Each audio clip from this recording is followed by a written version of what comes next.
ঠকাতে আমি শিখিনি। হেরে যাওয়া সহজ, কিন্তু কাউকে ঠকানো আমার সাধ্য তো নেই। কাউকে ধোঁকা দিয়ে জেতার মাঝে কি যে আনন্দ, তাও আমার জানা নাই। চারপাশের মানুষ যখন কৌশলে পিঠে ছুরি বসাতে ব্যস্ত, আমি তখনও সরলতার এক অদ্ভুত ঘুরে বোধ হয়ে থাকি। জীবনে হয়তো বহুবার ঠকেছি, অন্ধকারে পথ হারিয়েছি, অন্ধকারের মুখোমুখি হয়ে বিশ্বাসও হারিয়েছি।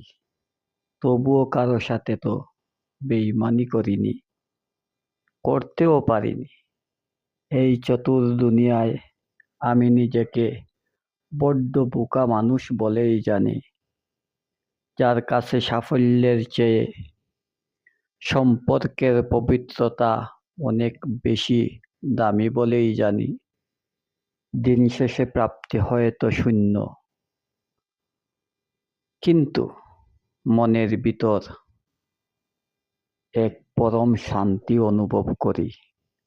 আর কেউ জানুক বা না জানুক, অন্যায়ের এই ভিড়ে আমি অন্তত কাউকে ঠকাইনি।